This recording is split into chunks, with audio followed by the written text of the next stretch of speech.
your co-host or excuse me, solo host for the day, usual co-host here on the Closing Bell East Coast Sports Investors for Wednesday, March 27th. As I mentioned, I am rolling solo, so probably going to keep things short and sweet. Pretty short board of NBA tonight.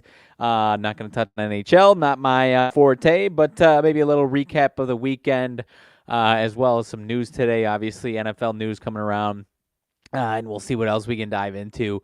Won't get into too much of it today, if at all. But start of MLB, only a few days away.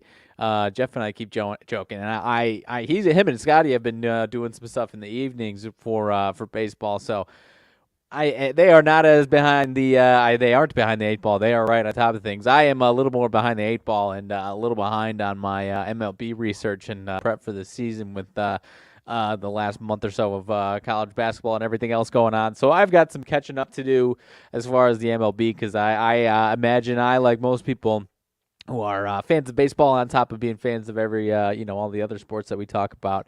I'm pretty shocked that it's coming up right now, right this week. So I'm excited for it. Bounce back season for my White Sox, and I'll be on top of that. Not sure what type of content aside from these shows that I'll have, but I'll probably have something going on, so stay tuned for that. As far as let's jump into it. As I mentioned, I'll touch on some of these NBA games that are coming up tonight, as there are a few. But obviously, as we usually do on Mondays, a little recap. UConn, San Diego State, Miami, and Florida Atlantic advance to the Final Four.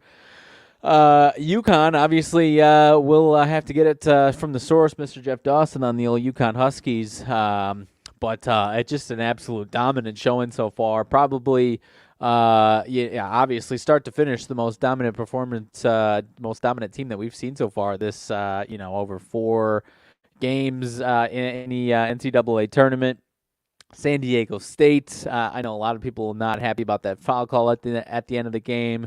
I think there are some justifications for it, but at the end of the game, I'm a fan of letting unless something's blatant and obvious, letting the kids play a little bit there. So in modern days and modern rulings, is that a foul? I guess by the letter of the law, yes. But at the end of the day, it's tough to see a game ended like that on free throws. Obviously, one free throw in there, and then monster, huge comeback from Miami. Shout out TJ. Hope you had some fun watching these last couple of games for your Hurricanes there. The big upset and then the comeback yesterday. And then FAU, another solid performance from them. Another nice win, keeping things rolling. That game was awesome against K-State. So we should have some good matchups coming up on Saturday evening. Right now, if you haven't seen it, I'm seeing San Diego State -1.5, -2 point favorites over FAU.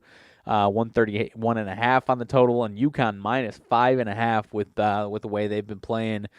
That is certainly warranted. A lot of people obviously going to be back in UConn. They are -125, at least as far as where I was looking to cut down the nets.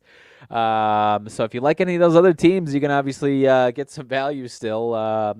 San Diego State right now, number 2, +360, Miami 490, +490, and FAU 6-1, +600, at least where I'm looking here. So going to be some interesting couple of games there. Obviously, won't get into it. Haven't been following it too closely, but the women's tournament has, from all accounts, been pretty exciting as well. And maybe tomorrow, when we come back, I believe we've got both of the NIT games tomorrow that we might be able to break down for you. Wisconsin and North Texas, and Utah Valley and UAB. Both games looking to be pretty solid games.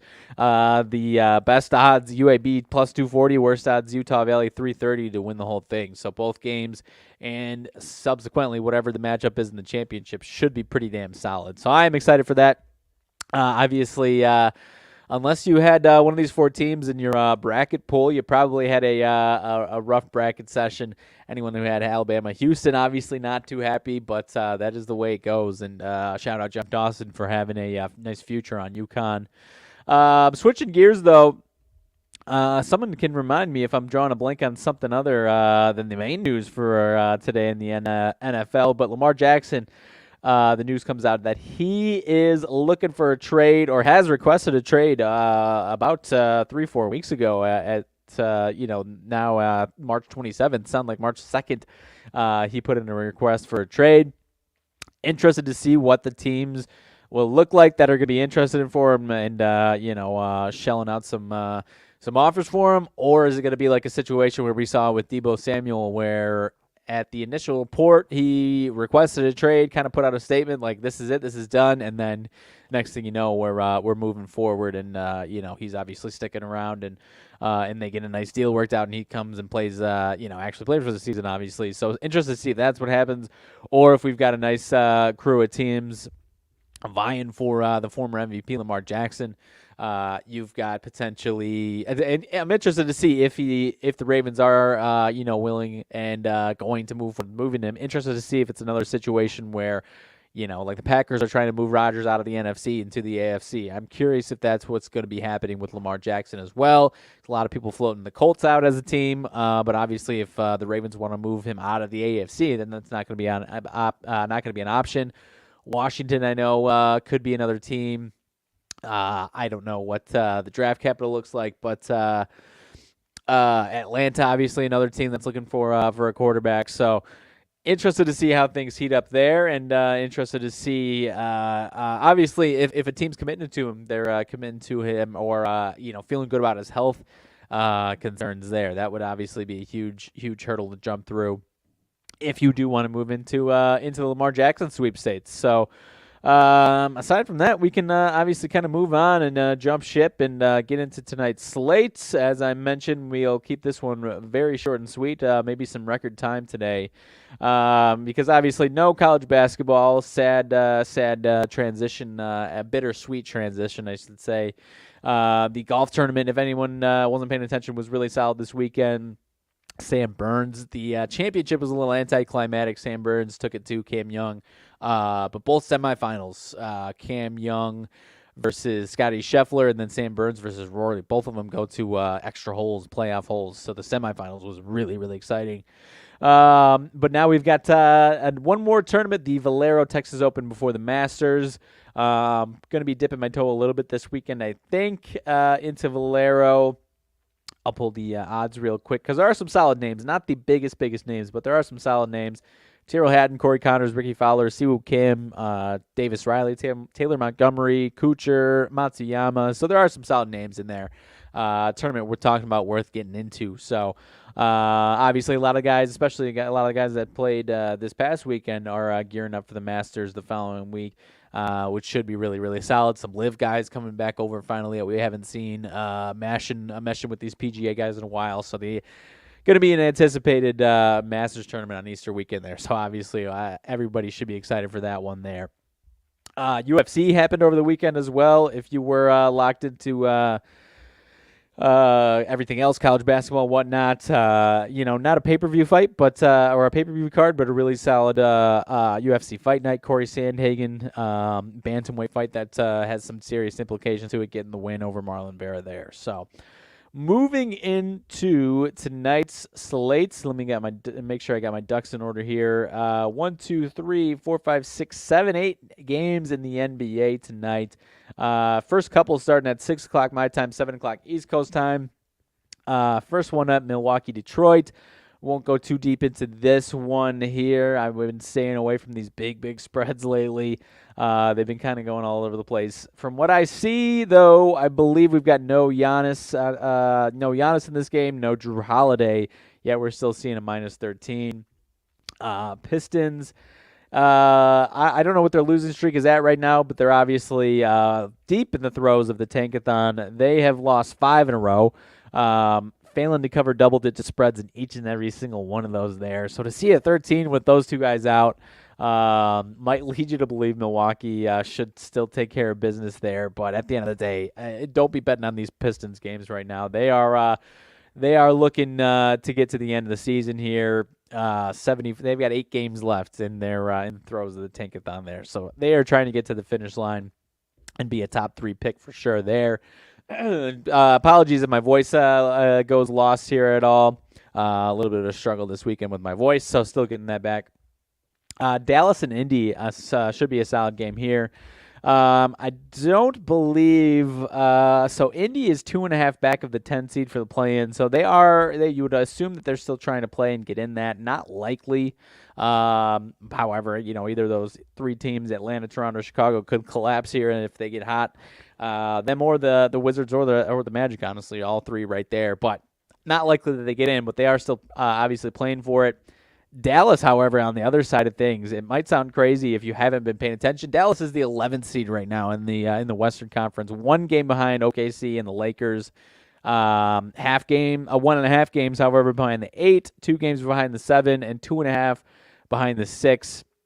I mean, if they win all of their games or win 7 out of the last 8, whatever it is, they could be the 5 seed, or they could lose their faces off and be outside of the playoff looking in. So 4.5-point favorites here in Indy. They are on the road in this game. A lot of people backing Dallas from what I see here. Health-wise, they should be all right. I know. I think from Indy's standpoint, you've got Buddy Hield, I believe, is out of this one. Chris Duarte is out of this one, and Halliburton is questionable. I think Halliburton should play, though. So to see Hield out, and only this one's still only at 4.5. It's kind of tricky because you got Dallas losing 4 in a row. Each of the last 2 to Charlotte, home and away, has double-digit favorites in each of them. And Indy losing a bunch of their games in a row. So this one is a little bit tricky, but let me see what I've got on this other tracker site here. But I would be inclined to say I would respect Dallas a little more, especially the spot they're in, if they were 5.5, 6, 7-point favorites over Indy in this one. This one smells a little bit, but at any point here, Dallas should, you would hope, turn on the gas and get into that playing field. But at the end of the day, they are not playing well right now. So without Buddy Hield for Indiana, and to still see it at 4.5 with how they're playing also right now is a little concerning for Dallas' sake there. But that one could be ugly nasty. I'll skip over Houston and New York. Similar situation. Not trying to touch that giant spread there. Let's see. Today's Monday, so no Kevin Durant yet from what I understand. He's coming back in a couple of days. They are still 7-point favorites in Utah. As far as injuries go, I think Suns outside of Kevin Durant should be fine. Utah's got a couple of guys out. No Clarkson, so their depth is obviously a little bit hurt in this one. They've lost 3 in a row. Another team, though, a game and a half out of the 10 seed. They're still, you know what? I guess I don't know if they're trying to get there or not, or if they'll be happy with the lottery spot. They've lost 3 in a row, so they've fallen outside of that top 10. The Suns 2 days ago on Saturday had a really nice showing, won by 20. So gearing up for the return of Kevin Durant. I do kind of respect that 7. But I can see this one. I think the Suns win, but as far as the spread, that one's definitely a trickier one there. Moving on to Denver. Denver hosting Philly. Denver -7 at home. I believe we've got no Embiid for tonight. Yeah, that's right. Could have been the top 2 MVP contenders battling out, but I do believe we've got no Embiid. So that's why you're seeing the jump to 7 there. The Sixers won the first game between these two teams in Philly as 3-point favorites. Obviously, I believe that was with Embiid in the lineup. Denver's playing some solid basketball right now. They've won 3 in a row at Brooklyn, at Washington, and then on Saturday they beat Milwaukee at home pretty handily. So this one's obviously tricky with no Embiid. I would lean towards Denver getting the win, but as we've talked about in the show, you never want to try and overthink an injury and jump all the way on the Nuggets, or vice versa. Try and think you're smarter than the line, and the Sixers are going to win. Could it happen? Absolutely, but I'm going to stay far away from that one. The Pelicans at Portland. For those who didn't see it, I believe the Blazers officially shut down Damian Lillard for the rest of the season here. They are 32-42. Jeff and I talked about it. They really needed the last 2 games, honestly, to give themselves a shot at getting in the top 10. Lost to my Bulls, lost to the Thunder at home. Now, again, as I mentioned, staring no Damian Lillard. The Pelicans have won 4 in a row. They are the 8th seed right now, so another team that they lose a bunch of games. Dallas or Utah could catch them. they win a bunch of games, they could jump all the way up to the 4, 5, 6 seed. So they are definitely playing hard, especially if they can get healthier. They're going to be a kind of a dark horse, a lot of a kind of a darling team potentially if they can get who back down the playoff stretch here these next couple of weeks. But they're 11.5 tonight, so it's a tricky spot. I could absolutely see Portland's offense still putting up a fight even without Damian Lillard. They do, however, no Anthony Simons, no Jeremy Grant. So there are other offensive guys tonight. I don't know if I'll be honest. I don't know if those guys got shut down for the season as well, or if that's just tonight. But those guys are not in the lineup tonight. Shaedon Sharpe could see a nice uptick in points, maybe a little points over prop on him.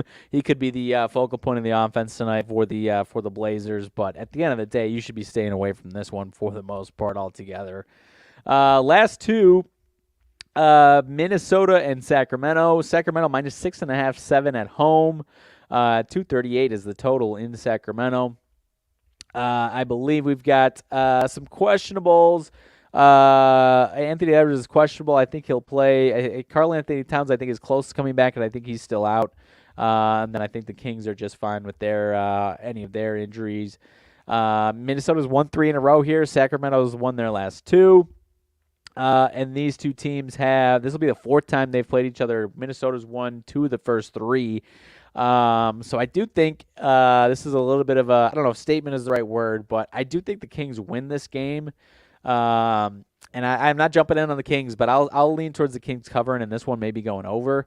A lot of points on that one. Obviously, the Kings at home have had some high totals. I'll lean towards the Kings getting it done and covering that number, but not going to be seeing it on my card tonight. But I will lean towards the Kings there. Excuse me. And last but not least, my Bulls in LA for the Clippers. 4.5 point spread. Bulls stay in LA after they just beat the Lakers yesterday afternoon. So getting afternoon games, a little more time of rest than a typical back-to-back where you're playing at late at night. But regardless, they've got 9:30 tonight, 10:30 East Coast time. Clippers have been going back and forth, win-loss, win-loss. Bulls have been playing, don't look now, the Bulls have been playing some good ball. They've won 4 of their last 5. This matchup, this will be the second time they've played this year. Clippers win in Chicago 108-103 on January 31st. Let's see. As far as injuries go, obviously still no Paul George for the Clippers.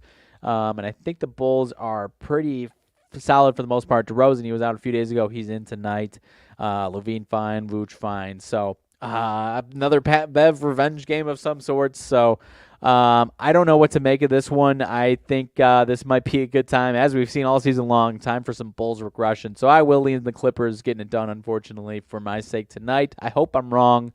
But the Clippers, if this was 4.5 with Paul George and Kawhi, then I'd be saying this is a Bulls number.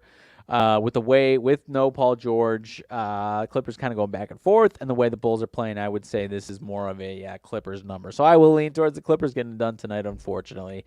But again, I hope I'm wrong. So again, as I mentioned, won't touch on the NHL. I am as clueless as it gets with the NHL for the most part there, so I will keep myself out of that one.